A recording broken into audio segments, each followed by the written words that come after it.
Dear students, now we will discuss optical instrument for class 10th. This is the final and remaining portion of optics. तो आज हम क्या पढ़ेंगे, optical instrument के बारे में पढ़ेंगे। और ऑप्टिकल इंस्ट्रूमेंट में हम क्या पढ़ेंगे, सिंपल माइक्रोस्कोप, और उसमें पढ़ेंगे आप कंपाउंड माइक्रोस्कोप और टेलीस्कोप। और टेलीस्कोप भी हम पढ़ेंगे एक ही टाइप का, वैसे 3 टाइप के होते हैं, लेकिन हम एक ही टाइप का टेलीस्कोप पढ़ेंगे जिसको हम बोलते हैं एस्ट्रोनॉमिकल टेलीस्कोप। वैसे टेलीस्कोप 2 और होते हैं, टेरेस्ट्रियल टेलीस्कोप और गैलीलियन टेलीस्कोप, लेकिन जितना हमारे सिलेबस में उतना पढ़ेंगे।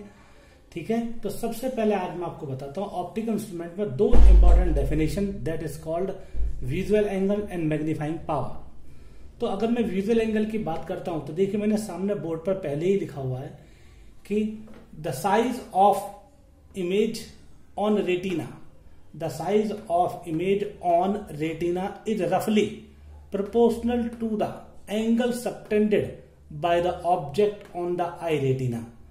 This angle is known as the visual angle. जैसे डायग्राम में दिखाया हुआ है, ये आपके पास क्या एक हाइट है ऑब्जेक्ट की और ये थीटा है, यहां पर क्या बनेगी इमेज। ठीक है, तो इस वाले एंगल को क्या बोलेंगे, विजुअल एंगल, VA। ठीक है बेटा, इसी तरीके से अब यहां पर दूसरा पॉइंट क्या है, मैग्नीफाइंग पावर। मैग्नीफाइंग पावर क्या होती है, और दूसरा ध्यान से देख लीजिए, हम विजुअल एंगल को ऐसे लिख सकते हैं, ये अगर डिस्टेंस x है तो मैं लिख सकता हूं tan theta. tan theta equal to क्या लिख सकता हूं, परपेंडिकुलर अपॉन बेस, यानी h अपॉन x लिख सकता हूं, अगर मेरे पास ऐसा कहीं मेंशन है तो। अब बात करते हैं मैग्नीफाइंग पावर की। तो मैग्नीफाइंग पावर क्या होती है, 2 फॉर्मूले लिखे हैं।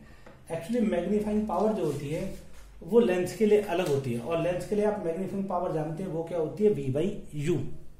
और मैग्नीफाइंग पावर को डिफाइन कैसे करते हैं, मैग्नीफाइंग पावर चाहे तो आप कॉपी में नोट कर सकते हैं, मैं बोल रहा हूं magnifying power is the factor, दोबारा बोलो, magnifying power is the factor by which the image on the retina can be enlarge. Enlarge मतलब बहुत बड़ी, ENLARGD GED। तो दोबारा बोल देता हूं, magnifying factor, magnifying power is the factor by which image on the retina can be enlarged by using the microscope और telescope. For microscope और टेलीस्कोप, अगर माइक्रोस्कोप और टेलीस्कोप की बात करें तो मैग्नीफाइंग पावर अलग होती है, और वो क्या होती है, देखिए लिखा हुआ क्लियरली, मैग्नीफाइंग पावर इक्वल क्या होता है, visual angle formed by final image.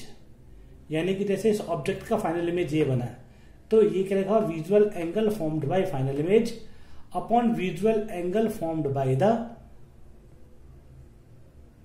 Object, अगर वो कहां पर रखा हुआ है, डिस्टेंस D पर। कहां पर रखा हुआ, डिस्टेंस D पर। तो ये क्या आपके पास माइक्रोस्कोप के लिए है, सिंपल माइक्रोस्कोप के लिए। जबकि टेलीस्कोप के लिए क्या होती है, visual angle formed by final image upon visual angle subtended by the object directly seen by the naked eye। तो theta upon theta not, theta upon theta not. तो थीटा क्या आपके पास, visual angle found by the final image. Okay, जबकि theta not को define किया गया है जब वो कहां रखी हो, D डिस्टेंस पर रखी हो, और जब वो कैसे देखी जाए, नेक्ड आई से देखी जाए। तो ये आपको पता होना चाहिए। तो आज हम सबसे पहले यहां पर आपको डिफाइन करेंगे सिंपल माइक्रोस्कोप, कंपाउंड माइक्रोस्कोप और टेलीस्कोप। तो देखिए, जैसे कि मैं आपको पहले ही डायग्राम नहीं बनाऊंगा, साथ साथ बनाता जाऊंगा और साथ साथ देखते रहिए उसको कैसे बनाते हैं। तो अगर मैं बात करता हूं किसकी, सिंपल माइक्रोस्कोप की, तो सिंपल माइक्रोस्कोप, सिंपल माइक्रोस्कोप जो आपके पास आता है वो बोर्ड के लिहाज से बहुत इंपॉर्टेंट है। वो क्या है, देखिए सपोज आपके पास क्या है, एक आई, ये है आपके पास आई, इसको मैंने यहां दिखाया हुआ है, और मैं लिख देता हूं to view an object with naked eye. अगर हम किसी ऑब्जेक्ट को नेक्ड आई से देखते हैं तो उसको सबसे पहले हमें ध्यान रखना पड़ेगा, या तो D और इन्फिनिटी के बीच में रखा होना चाहिए अगर हमें नेक्ड आई से देखना है।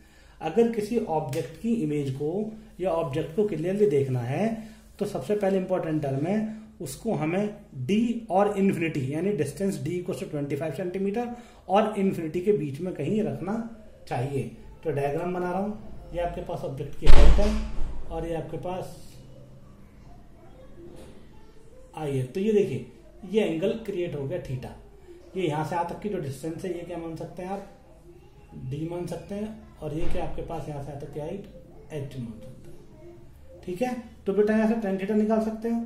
तो अब आप देखें तो एंगल जो है आपके पास नेक्ड आई पे बनना है, और नेक्ड आई के एंगल को हम क्या लिख देते हैं, थीटा नॉट भी लिख देते हैं। तो लिख सकते हैं क्या, say this angle tan theta naught और लगभग theta naught equal to perpendicular upon base. तो यानी कि थीटा नॉट इक्वल किसके आ जाएगा, h/d। ये इक्वेशन 1 है, ये सिंपल माइक्रोस्कोप के लिए है। ओके, तो आपके पास जो maximum angle subtended by at distance d पर है वो कितना है, थीटा नॉट है। लेकिन अगर मान लीजिए मैं आई के और ऑब्जेक्ट के बीच में एक लेंस रख दूं, लाइक कैसे, ऐसे, ये मान लीजिए कि आपके पास प्रिंसिपल एक्सिस दिखाइए और ये मैंने एक शॉर्टर फोकल लेंथ का एक लेंस रख दिया और ये आपके पास क्या है, आई है।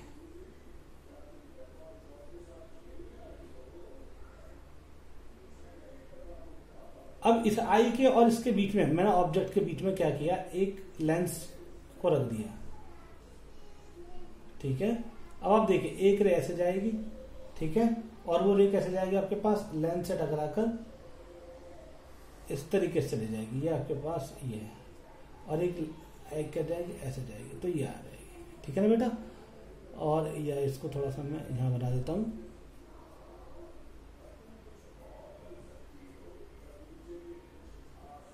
ओके, ये मैंने यहां बनाया। तो अगर आप देखें तो ये जो रेज ऐसे जा रही है, तो ये रेज ऐसे थी प्रिंसिपल एक्सिस के पैरेलल और ये ऐसे मुड़ गई। अब अगर मैं इसको यहां मीट करता हूं, किसको, यहां पर, और इसको यहां मीट करता हूं,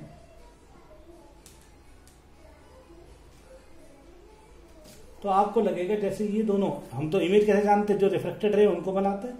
तो यहाँ पर हमने यहाँ पर एक इमेज ड्रॉ कर दी है। आपके पास ये क्या, एच डैश, क्या बताइए, एच डैश, और जबकि ये क्या ऑब्जेक्ट है, ऑब्जेक्ट है का इमेज यहाँ बनी है, जबकि ये कितनी है, एच है। और एंगल की वैल्यू क्या मान लेते हैं हम, ये मान लेते हैं थीटा, क्योंकि जो नेक्ड आई के साथ बनता है, नेक्ड आई के साथ जो बनता है वो क्या बनता है, थीटा नॉट। जबकि आपके पास जो लेंस के साथ बनता है, ऑप्टिकल इंस्ट्रूमेंट के साथ बनता है, वो बनता है आपके पास थीटा। तो अकॉर्डिंग टू सिंपल माइक्रोस्कोप में मैंने जो आपको बताया था कि हम मैग्निफिकेशन कैसे लिखते हैं, तो हमारे मेन काम है यहाँ पे सबसे पहले मैग्नीफाइंग पावर निकालना। तो सबसे पहले थीटा नॉट निकाला, और अगर आप देखिए राइट एंगल ट्रायंगल दिख रहा है छोटा सा, तो ये यहां से यहां तक की जो डिस्टेंस है इसको हम बोल सकते हैं यू ओ। ओ मतलब क्या, ऑब्जेक्ट की डिस्टेंस।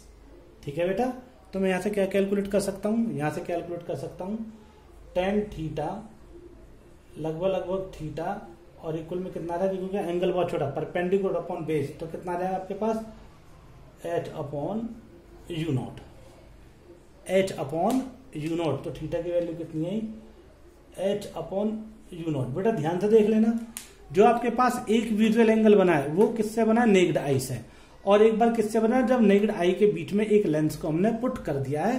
तो theta equals to h by u not और theta equals to h by D. और अब आपके पास मैग्निफिकेशन का फॉर्मूला क्या बताया था मैंने, अभी आप डेफिनेशन से जाएं तो जो मैग्निफिकेशन का फॉर्मूला होता है वो क्या होता है, मैग्नीफाइंग पावर, मैग्नीफाइंग पावर जो होती है वो क्या होती है, capital M equals to theta upon theta naught, ये होती है। ये भी आपको थोड़ी देर पहले बताया, तो दोनों की वैल्यू पुट कर सकते हैं।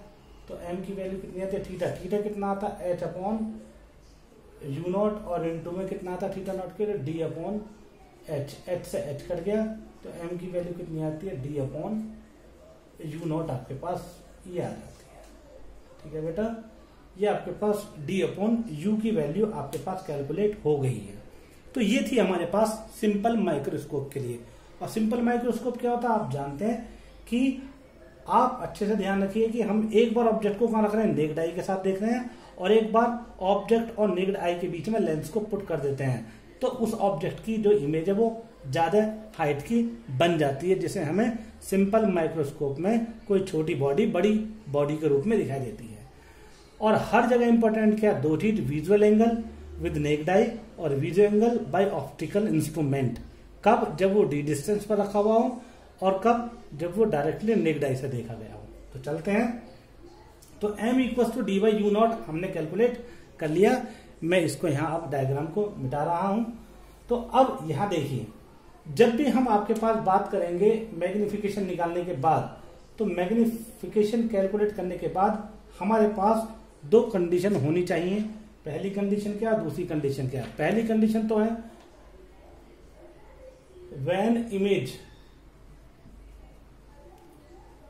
image formed at infinity, यानी कि इसका मतलब रिलैक्स्ड आई बोलते हैं। क्या बोलते हैं इसको, रिलैक्स्ड आई, मतलब जब आई किस में हो, रिलैक्स पोजीशन में हो। ठीक है, तो अगर इमेज कहां पर बने, इन्फिनिटी पर, तो हमें क्या करना है, सबसे पहले लिखेंगे, क्योंकि लेंथ रखा हुआ था तो फॉर्मूला क्या, 1/v minus 1/u equal to 1/f, ये रखा हुआ था हमारे लिए। तो अगर आप देखें ध्यान से, तो सबसे पहले देखिए ये v तो कितना हो गया, इन्फिनिटी, क्योंकि क्वेश्चन में गिवन है, और u की वैल्यू क्या आपके पास, माइनस u नॉट, और f की वैल्यू तो f ही है। तो मैं लिख सकता हूं 1/v की वैल्यू क्या होगी, इन्फिनिटी माइनस 1/u, और ये आपके पास क्या हो जाएगा 1/f। तो इसका मतलब क्या है, f की वैल्यू किसके बराबर आई, u नॉट के। तो इसका मतलब इस केस में, इन दिस केस मैग्निफिकेशन क्या हो जाएगी, इन दिस केस मैग्निफिकेशन किसके, सिंपल माइक्रोस्कोप की मैग्निफिकेशन क्या हो जाएगी, m इक्वल, देखिए d तो है ही, और u नॉट की जगह यहाँ क्या रिप्लेस हो जाएगा, f, यानी कि d/f। तो ध्यान रखना बेटा, अलग अलग फॉर्मूले बनेंगे, अलग अलग कंडीशंस बनेंगी, और आपको हर किसी की कंडीशंस को याद रखना जरूरी है। ठीक है बेटा, तो ये थी आपके पास पहली कंडीशन। अब बात करते हैं दूसरी कंडीशन की। दूसरी कंडीशन क्या हो सकती है, इमेज कहां पर बने, image formed eight D, image कहां पर बने, फॉर्म्ड एट डी। अगर इमेज कहां पर बन जाए, डी पर बन जाए, तो अगर वो डी पर बनेगी तो हमारे पास मैग्निफिकेशन का फॉर्मूला क्या होगा, तो वो भी कैलकुलेट कर सकते हैं। देखिए फॉर्मूला तो ये हमारे पास मेन, तो इमेज का बने डी पर, तो इसका मतलब v की वैल्यू क्या होगी आपके पास, d, क्योंकि कॉन्वेक्स लेंस है तो राइट साइड में बनेगा। लेकिन अगर डायग्राम देखें, तो डायग्राम में अभी हमने क्या बनाया था, v की वैल्यू अपोजिट डायरेक्शन में बनाई थी, तो यहाँ लिख दीजिए माइनस d, और u की वैल्यू क्या आपके पास, माइनस u नॉट, और f की वैल्यू तो f है ही। तो 1/v माइनस के 1/u इक्वल टू 1/f। तो v की वैल्यू क्या रख दीजिए, 1/-d, और माइनस 1/u नॉट माइनस, और इक्वल 1/f। तो यहाँ से किसकी वैल्यू आ जाएगी आपके पास, 1/u नॉट की वैल्यू। तो 1/u नॉट की जो वैल्यू आई वो कितनी आई है, 1/f प्लस 1/d, और इस 1/u नॉट की वैल्यू को यहाँ पुट कर दीजिए। तो मैग्निफिकेशन अब कितनी आएगी, मैग्निफिकेशन जो अब आएगी वो आएगी आपके पास बेटा कैपिटल M, कितनी आएगी मैं लिख देता हूं, कैपिटल M इक्वल, ध्यान से देखते रहिए, कैपिटल M कितना, D तो D है, और ये कितना 1/f प्लस 1/d, इसको मल्टीप्लाई करो, d से d कट जाएगा, तो मैग्निफिकेशन कितनी आई, 1 प्लस d/f। ये आपके पास मैग्निफिकेशन आई है। ठीक है बेटा, तो हर वक्त कंडीशन क्या देखेंगे, दो ही देखेंगे, कब, जब इमेज कहां पर बन रही हो, इन्फिनिटी पर, और दूसरी कब, जब इमेज कहां बन रही हो, डी पर। तो ये थी आपके पास कंडीशन ऑफ सिंपल माइक्रोस्कोप। तो अब आप देखो ध्यान से दोनों में, ये किसके लिए थी, इन्फिनिटी के लिए, ये किसके लिए थी, डी के लिए। तो आपसे क्वेश्चन पूछ सकता है कि अब ये बताइए इन दोनों में से कौन ग्रेटर है, तो अलग ही दिख रहा है, MD आपके पास क्या है, यानी magnification of object at distance d greater है मैग्निफिकेशन ऑफ इन्फिनिटी से। ये आपके पास NTSC या NSC जैसे क्वेश्चन में आपसे पूछा जा सकता है, दोनों में रिलेशन क्या होता है, बराबर होते हैं, ग्रेटर होते हैं, लेस देन होते हैं, तो ये रिलेशन होता है। अच्छे से इसको देख लीजिए। अब इसके बाद हम बात करेंगे किसकी, कंपाउंड माइक्रोस्कोप की। और कंपाउंड माइक्रोस्कोप में भी क्या करेंगे, वही निकालेंगे क्या, मैग्नीफाइंग पावर, और फिर दो कंडीशन पुट करेंगे। बहुत आसान है, अच्छे से समझिएगा। चलते हैं हम किसकी तरफ, मैग्निफिकेशन किसके लिए, सिंपल कंपाउंड माइक्रोस्कोप। ये सिंपल माइक्रोस्कोप था, अब बात करते हैं किसके, कंपाउंड माइक्रोस्कोप। कंपाउंड माइक्रोस्कोप की अगर मैं बात करूं तो कंपाउंड माइक्रोस्कोप बच्चे बेमतलब इस टॉपिक से डरते हैं, जबकि इससे इजीएस्ट टॉपिक कोई नहीं है। और अगर आप इसको ध्यान से देखेंगे तो आपको समझ आएगा कि तो बहुत ही शानदार टॉपिक है कि कंपाउंड माइक्रोस्कोप। अब देखिए कंपाउंड माइक्रोस्कोप क्या कहता है। सबसे पहले आप देखिए माइक्रोस्कोप ऑब्वियसली बात है कि उसमें अभी हम क्या कर रहे थे, आई और ऑब्जेक्ट के बीच में एक लेंस को यूज कर रहे थे। लेकिन यहाँ पर कंपाउंड कंपाउंड का मतलब क्या है, दो लेंस से मिले, कंपाउंड को तो जोड़ देना होता है। तो इसमें दो लेंस होंगे। तो मैं आपको समझा देता हूं simplified version of compound microscope कैसा होता है वो देखिए। इसमें दो कन्वर्जिंग लेंस होते हैं, पहले को बोलते हैं ऑब्जेक्टिव पीस और दूसरे को बोलते हैं आई पीस। तो देखिए कैसे, ये आपके पास क्या है,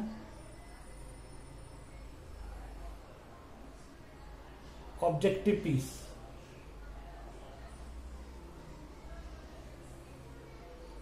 और ये आपके पास क्या, आई पीस। आई पीस बेटा बड़ा होता है, ये क्या, ऑब्जेक्टिव पीस।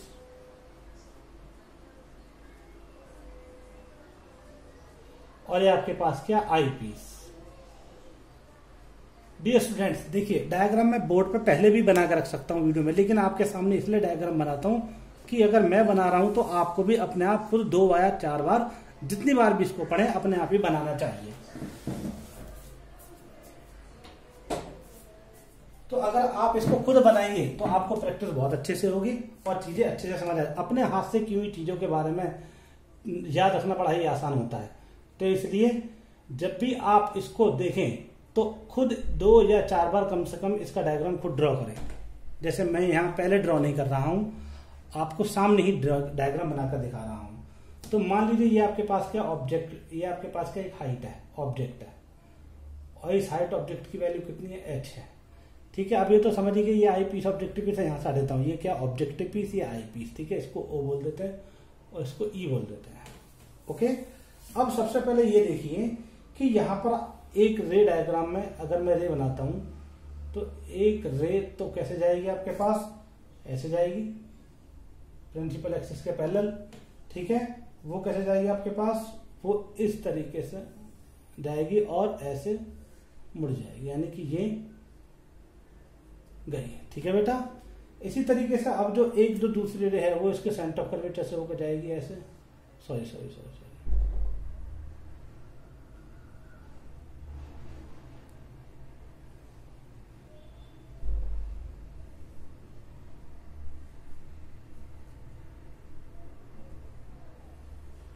ठीक है, और एक जो रे है वो कैसे जाएगी आपके पास, वो इसके सेंटर ऑफ कर्वेचर से ऐसे होकर जाएगी और ऐसे होकर ऐसे चली जाएगी। ठीक है बेटा, ये दूसरी रे है। अब इन 2 रे को आप जब आपस में मिलाओगे इस तरीके से,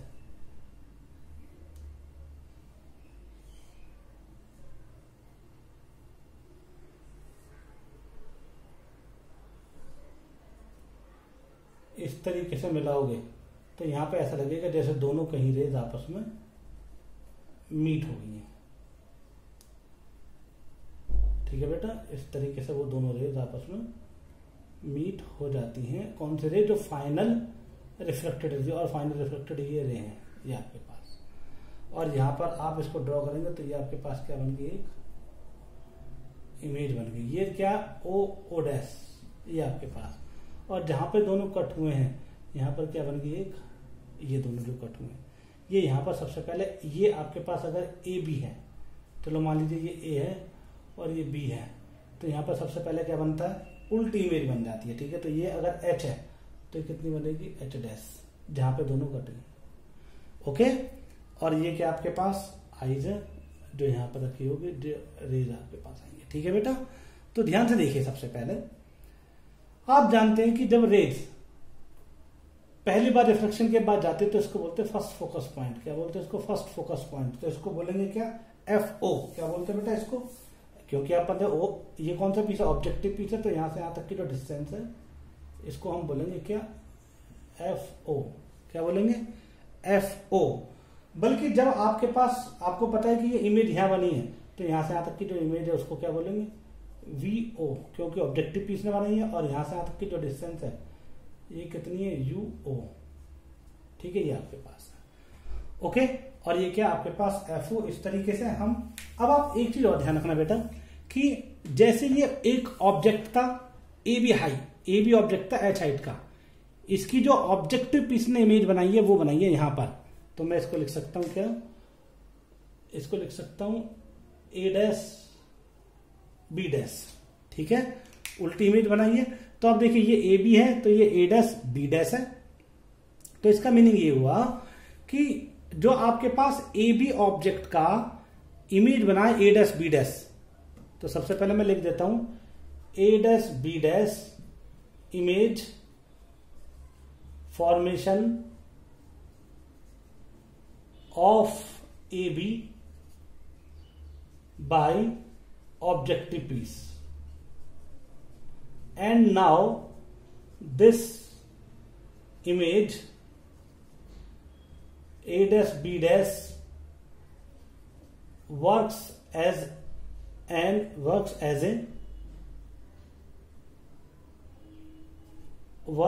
object, जैसे लिख देता हूं A dash B dash treated as an object for eyepiece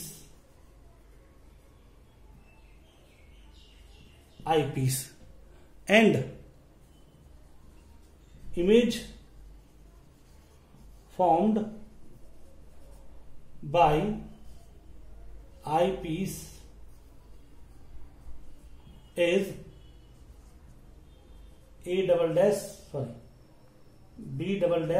and A double dash, B double dash and A double dash. समझ आया बेटा ये? तो ध्यान रखना, पहले हमने क्या बनाया इमेज, फिर हमने इस तरीके से ये इमेज बना दिया। तो सबसे पहले ए बी हाइट का जो इमेज था वो किसने बनाया, ऑब्जेक्टिव पीस ने, इसका इमेज बना ऑब्जेक्टिव पीस ने यहां पर।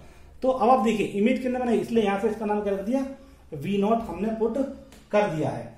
तो अब आप देखिए ध्यान से कि ये जो डिस्टेंस है यहां से यहां तक की, ये जो डिस्टेंस है ये, अगर आप देखें ये डिस्टेंस, तो ये डिस्टेंस क्या कहलाती है, ये डिस्टेंस कहलाती है आपके पास यूई, और जबकि ये डिस्टेंस क्या है आपके पास वीओ।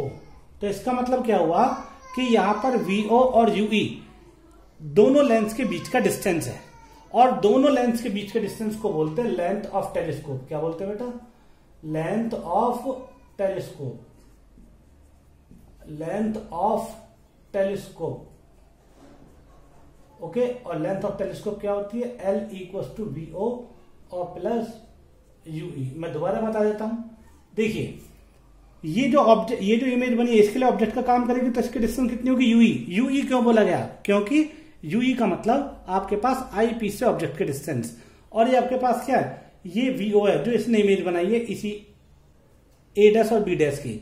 तो दोनों लेंसों के जो बीच का डिस्टेंस है हम उसको बोलते हैं लेंथ ऑफ टेलीस्कोप, और लेंथ ऑफ टेलीस्कोप क्या होता है, V naught plus U naught. बहुत इंपॉर्टेंट लाइन है, ध्यान से रखिए, लेंथ ऑफ टेलीस्कोप।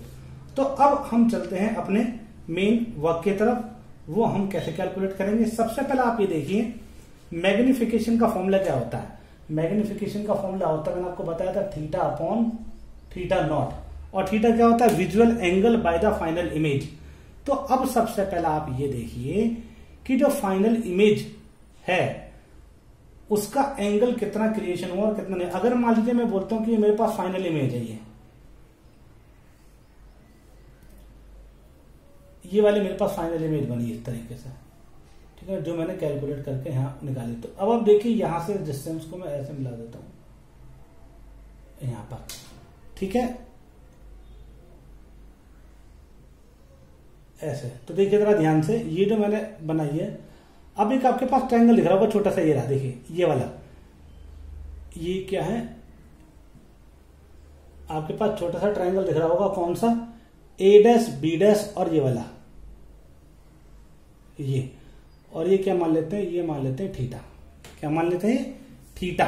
तो अब देखिए ये फाइनल इमेज है, अगर मैग्निफिकेशन की बात करें तो थीटा क्या है, visual angle bye the final image. तो फाइनल इमेज तो ये, तो फाइनल इमेज ने कितना एंगल बनाया, थीटा।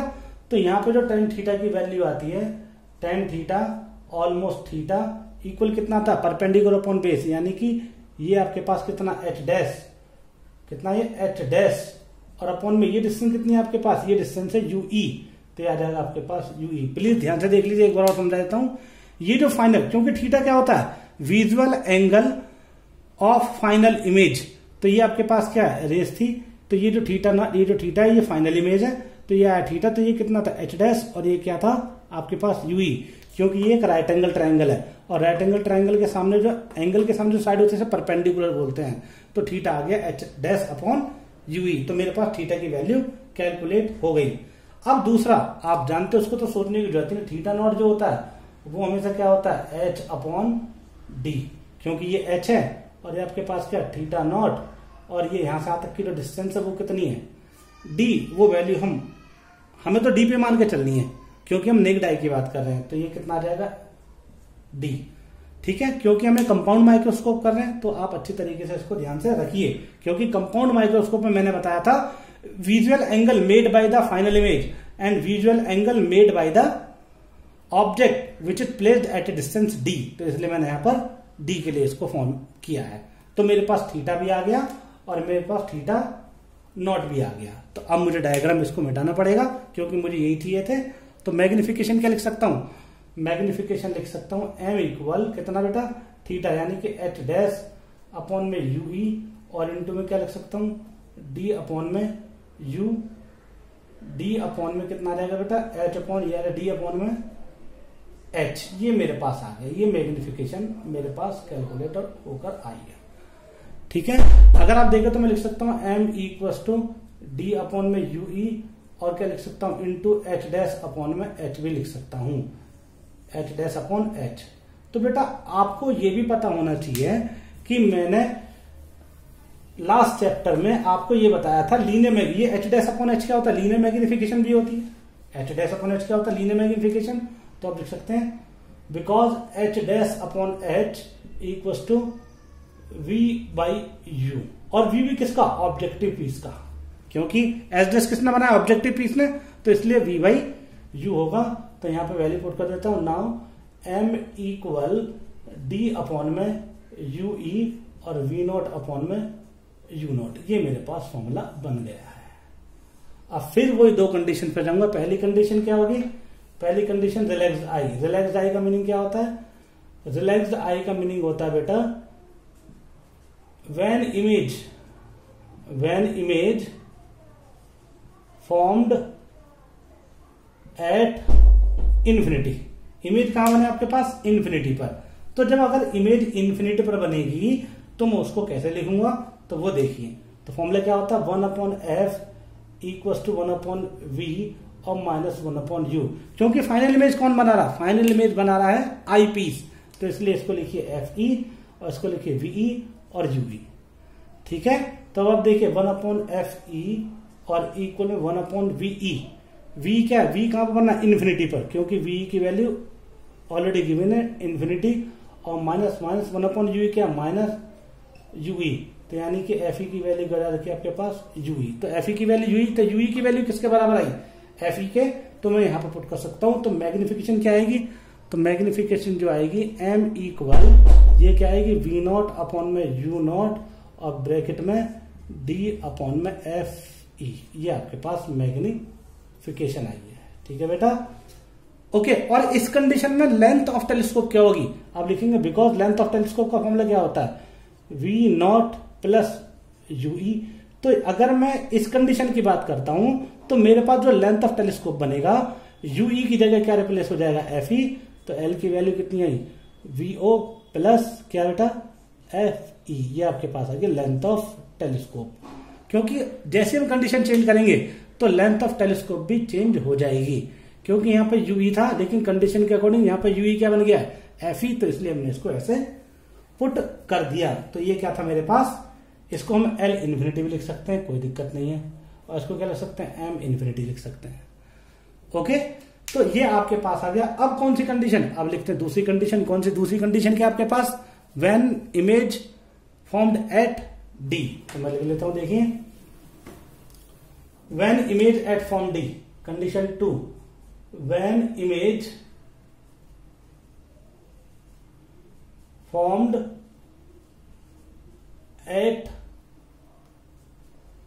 डी, तो इसका मतलब जो आपके पास वीई है वो कितना माइनस डी, ठीक है ना बेटा। और यूई क्या आपके पास माइनस यूई है, और जबकि एफ तो क्या आपके पास एफ ई है, ये तो आप जानते ही हैं। तो फिर फॉर्मूला तो वही होता कौन सा, M equals to V naught upon में यू नॉट, और क्या होता है बेसिक फॉर्मूला तो ये होता है डी अपॉन यूई। तो सॉल्व कर लेते हैं, देखिए because 1 upon V minus 1 upon U equals to 1 upon F, क्योंकि फाइनल इमेज कौन बना रहा, आई पीस, तो ये भी आई पीस का, ये भी आई पीस का, और ये भी आई पीस का। और आपको पता डायग्राम में देखिए तो वीई किस में होगा, माइनस में होगा, उल्टी तरफ बनना है, तो यहाँ लिख दीजिए 1 अपॉन माइनस डी, और minus minus plus 1 upon U E और 1 अपॉन एफ ई। तो यहाँ पर 1 अपॉन यूई की वैल्यू क्या आ जाती है, 1 upon F E plus 1 upon D, ये आपके पास 1 अपॉन यूई की वैल्यू आ जाती है। तो यहाँ पर पुट कर दीजिए, ठीक है ना। तो ये आपके पास मैग्निफिकेशन आ जाएगा। नाउ मैग्निफिकेशन एम इक्वल कितना आएगा बेटा, वी नॉट अपॉन में यू नॉट, और ब्रैकेट में कितना आ जाएगा 1 अपॉन एफ ई, और इसके नीचे रखोगे 1 upon F E plus 1 upon D, और इनटू में डी, डी से डी कैंसिल आउट हो जाएगा। तो एम की वैल्यू क्या आएगी, V naught upon U not, और ब्रैकेट में 1 plus D upon F E, ये आपके पास आ जाएगी। कब, जब हम डी डिस्टेंस के लिए बात करेंगे। किसके लिए बात करेंगे बेटा, डी डिस्टेंस के लिए। तो हम इसको लिख सकते हैं एम डी, ठीक है बेटा। तो ये आपके पास क्या था, मैग्निफिकेशन। और इसमें भी क्या हो जाएगा, इसमें भी लेंथ ऑफ टेलीस्कोप चेंज हो जाएगी। कैसे, लेंथ ऑफ टेलीस्कोप क्या थी, लेंथ ऑफ टेलीस्कोप थी वीओ प्लस यूई, तो यूई की वैल्यू यहां से निकाल लेते, तो एल इक्वल कितना आ जाएगा, वी नॉट, और प्लस यूई की वैल्यू क्या आ जाएगी आपके पास, एफ ई डी, अपॉन में क्या आ जाएगा एफ ई और प्लस डी, ये आपके पास magnification sorry length of telescope आ जाएगी, ठीक है बेटा। तो जैसे हमने ये कंप्लीट किया तो ये हमारे पास आ गया किसका रिजल्ट, ये रिजल्ट आया कंपाउंड माइक्रोस्कोप का। अब हम अपने फाइनल टॉपिक की तरफ जाते हैं जिसका नाम है टेलीस्कोप। जिसका नाम क्या है, टेलीस्कोप। टेलीस्कोप जो होता है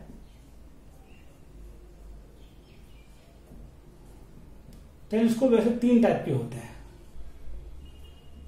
पहला क्या होता है, एस्ट्रोनॉमिकल टेलीस्कोप। क्या होता है बेटा, एस्ट्रोनॉमिकल टेलीस्कोप।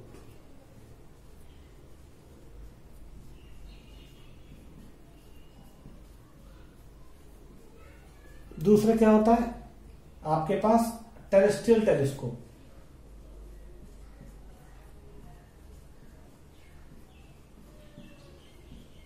और जो तीसरा होता है आपके पास वो होता है गैलीलियन टेलीस्कोप।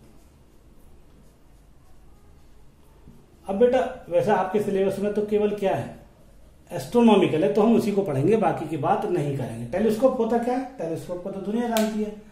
अ माइक्रोस्कोपिक व्यू या uh microscopic is used to view the object placed close it. या फिर टेलीस्कोप जानते हैं कि दूर की बॉडीज को देखने के लिए जो हम मतलब एक स्कोप यूज करते हैं उसको हम क्या बोलते हैं, टेलीस्कोप। तो टेलीस्कोप के लिए भी हम डायग्राम बना सकते हैं, क्योंकि यह हम दूर की बॉडीज को देखते हैं लाइक प्लेनेट, तो हम इनको ये मान लेते हैं कि इमेज कहां से आ रही है, इन्फिनिटी से लेकर मान लेते हैं। तो इसका डायग्राम कैसा बनता है वो आप देखिए। इसमें क्या होता है, इसमें रिवर्स होता है। जो ऑब्जेक्टिव पीस था पहले वाले में, ऑब्जेक्टिव पीस क्या था, पहले वाले में ऑब्जेक्टिव पीस छोटा था और आई पीस बड़ा था, लेकिन इसमें उल्टा होता है, इसमें ऑब्जेक्टिव पीस बड़ा होता है और आई पीस छोटा होता है। तो चलते चलते देखिए कैसा करेंगे। डियर स्टूडेंट्स, हम पढ़ते हैं अब अपना लास्ट टॉपिक ऑप्टिक्स का इंस्ट्रूमेंट में, जिसका नाम है टेलीस्कोप। अब वो क्या है, टेलीस्कोप।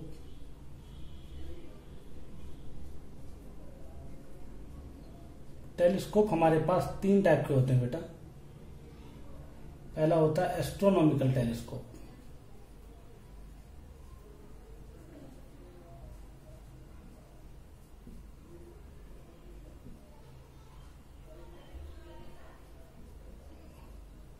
उसके बाद हमारे पास होता है टेरेस्ट्रियल टेलीस्कोप।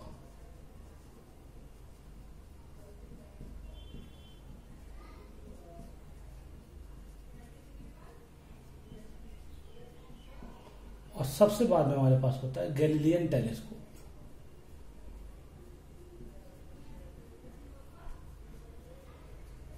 ठीक है बेटा, ये हमारे पास कुछ टेलीस्कोप होते हैं। हमारे पास जो सिलेबस में वो है हमारे पास जो सिलेबस है वो है एस्ट्रोनॉमिकल टेलीस्कोप। तो देखिए एस्ट्रोनॉमिकल टेलीस्कोप क्या होता है। देखिए अगर हमें किसी क्लोज ऑब्जेक्ट की इमेज को लार्ज करके देखना होता है तो वो हमारे पास यूज होता है कंपाउंड माइक्रोस्कोप। लेकिन अगर हमें डिस्टेंट ऑब्जेक्ट की इमेज को देखना है, जैसे सन, स्टार, मतलब स्टार, सन, आपके पास प्लैनेट्स हैं जितने भी, उनको देखना होता है तो हम यूज करते हैं टेलीस्कोप को।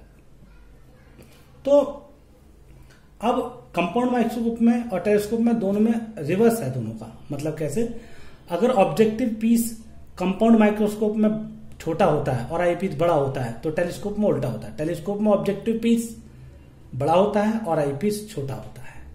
दोनों में पहला डिफरेंस ये है।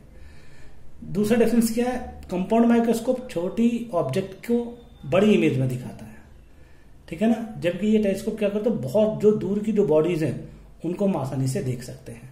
जो में मतलब छोटी है, जो में दूर की बॉडी छोटी दिखा दे उसको बड़ा करके दिखा देता है। तो अब टेलीस्कोप की बात करें तो उसके लिए मैं जो डायग्राम बना रहा हूं वो ये है कि आपके पास एक इसमें एक क्या होता है, ऑब्जेक्टिव पीस बड़ा होता है और एक होता है आई पीस जो कैसा होता है, छोटा होता है।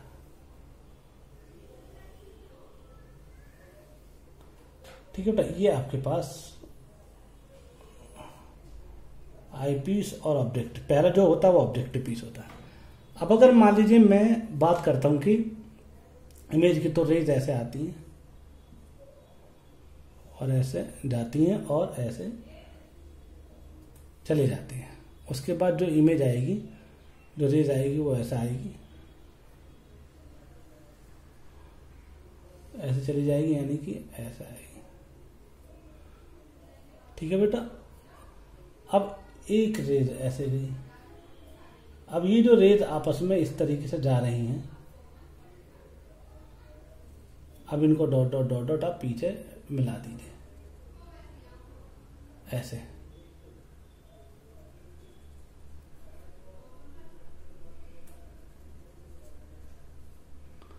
तो जहां पे ये मिल जाएंगी वहीं पे क्या बन जाएगी, इसकी इमेज बन जाएगी, ये फाइनल इमेज जो बनेगी। ठीक है बेटा, और ये क्या आपके पास आईज है यहां पर, ओके। और ये आपके पास क्या है, ध्यान रखना, ये जो आपके पास है ये कैसा है, आई पीस है। और बेटा ये आपके पास क्या, ऑब्जेक्टिव पीस है।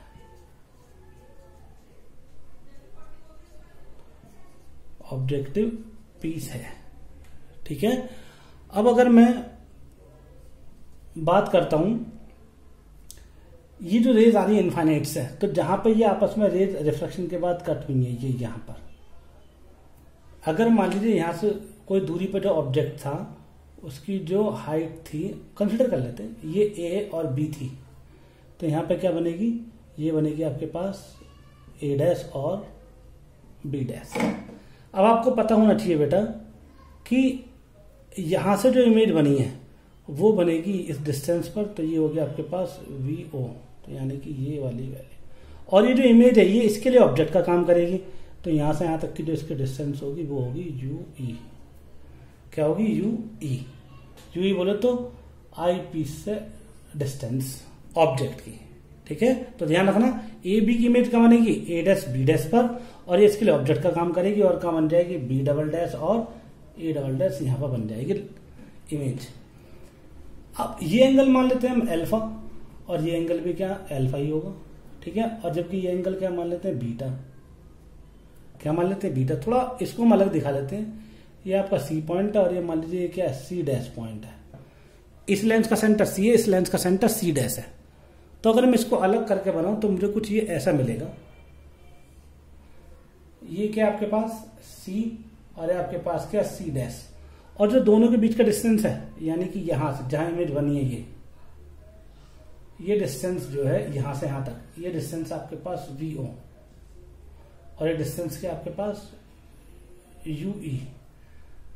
ये एंगल कितना बना रहा है, अल्फा, और ये एंगल कितना बना रहा है, बीटा, और ये कितना है, बी डैश, और ये कितना आपके पास ए डैश, ये मेरे पास आता है।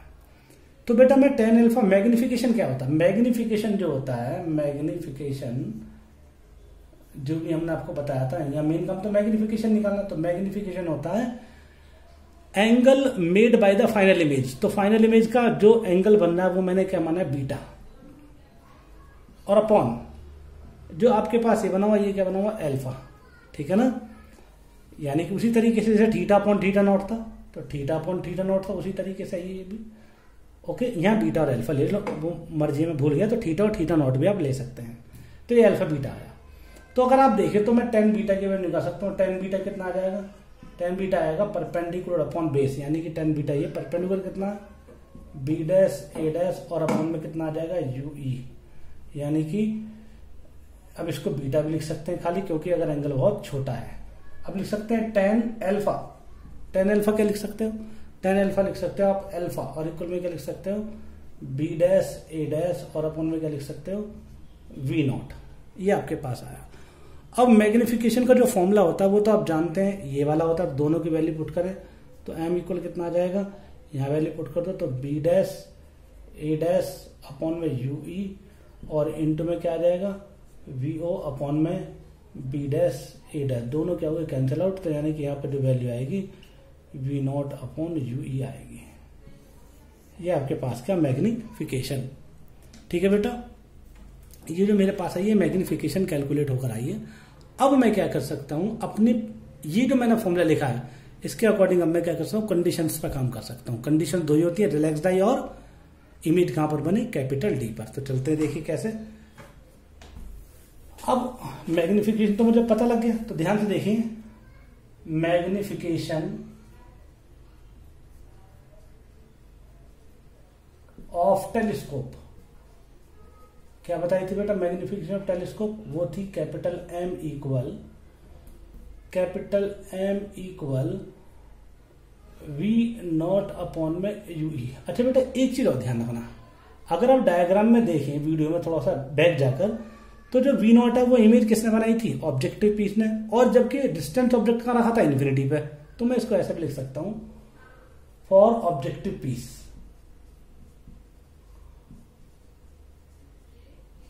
और objective piece 1 upon F O equal to 1 upon V O minus 1 upon U O. तो वी ओ तो क्या वी ओ है, जबकि यू ओ की वैल्यू क्या, इन्फिनिटी, क्योंकि रेस तो कहां से आ रही है, इन्फिनिटी से आ रही है। तो इसका मतलब 1 upon F O equal to 1 upon V O. तो मैं लिख सकता हूं वी ओ किसके बराबर है, एफ ओ के। तो मैग्निफिकेशन में ये वैल्यू भी पुट कर सकता हूं। तो मैग्निफिकेशन क्या आएगी, F O upon F E, ये आपके पास आई है। ऐसा भी लिख सकते हैं और ऐसे भी लिख सकते हैं। कायदे में लिखना ही ऐसी चीज है, क्योंकि जो प्लैनेट्स होते हैं वो बहुत दूरी पर होते हैं, इनफाइनाइट डिस्टेंस पर लगभग, तो इसलिए हम इसको ऐसा लिख देते हैं। अब बात करते हैं कंडीशंस की। तो पहली कंडीशन क्या है, पहली कंडीशन आपके पास है कंडीशन 1, व्हेन इमेज बोले तो final image formed at infinity, यानी कि वीई की वैल्यू क्या होगी, इन्फिनिटी, और यूई की वैल्यू क्या होगी, माइनस यूई, क्योंकि फाइनल इमेज तो कौन बनाएगा, आई पीस। तो 1 upon F E equal to 1 upon V E minus 1 upon U E. तो यहां पुट कर सकते हैं 1 अपॉन वीई की वैल्यू कितनी है, माइनस इन्फिनिटी, और प्लस 1 अपॉन यूई। तो यानी कि यूई की वैल्यू जो हमारे पास आती है वो कितने आती है, एफ ई के बराबर आती है। यू की वैल्यू किसके बराबर, एफ ई के, तो मैं यहाँ पुट कर सकता हूँ। तो मैग्निफिकेशन क्या आ जाएगी, मैग्निफिकेशन आ जाएगी एफ ओ अपॉन यू की जगह पुट कर दो एफ ई। तो ये आपके पास आ जाएगी वैल्यू। बेटा इसको सही कर लेना, सॉरी, ये यहाँ पर यू ई है, ठीक है ना बेटा। तो ये मैंने यू की जगह क्या पुट कर दिया, एफ ई पुट कर दिया। ये कौन सी थी, कंडीशन पहली। अब बात कौन सी करते हैं, व्हेन फाइनल इमेज, मतलब इमेज की बात करते हैं, final image, when image formed at capital D. Image कहां पर बने, कैपिटल डी पर। तो 1 upon F E equal to 1 upon V E और माइनस 1 अपॉन यू ई। तो 1 अपॉन वी ई कितना होगा, माइनस डी हो गया, क्योंकि जो वी ई की वैल्यू है वो माइनस डी है, और यू ई की वैल्यू क्या आपके पास, माइनस यू ई। तो ये क्या आ जाएगा, प्लस 1 अपॉन यू ई। तो यहाँ पे क्या आ जाएगा, 1 अपॉन यू ई। जो 1 अपॉन यू ई आएगा वो आएगा 1 upon F E plus 1 upon D. तो अब यहाँ मैग्निफिकेशन पुट कर दीजिए। तो नाउ मैग्निफिकेशन क्या आएगी, m equal F O bracket में 1/f e प्लस 1/d, ये आपके पास आ जाएगा। ठीक है बेटा। अब चाहो तो आप इसको रिवर्स यहाँ से क्या कर सकते हैं, कॉमन भी ले सकते हैं। क्या कॉमन ले सकते हैं, जो आपकी वैल्यू हम कॉमन लेना चाहें, लाइक जैसे मान लीजिए डी कॉमन ले लिया, डी को कॉमन ले सकते हैं। तो ये आपके पास क्या है, हमारे पास वैल्यू किसकी, मैग्निफिकेशन की, जो हमने यहाँ फाइंड आउट की है। ठीक है बेटा। तो अब इससे आगे आप देखिए कैसे हमने इसको स्टडी किया, कैसे आपने सॉल्व किया या कैसे मैंने सॉल्व किया, उसके तरीके देखिए, कैसे आपने समझा है। और उसके बाद अगर कोई डाउट आता है तो आप मुझे कॉल कर सकते हैं। कॉल करने के लिए आप हमेशा मेरी तरफ से फ्री हैं। ठीक है। Thank you very much.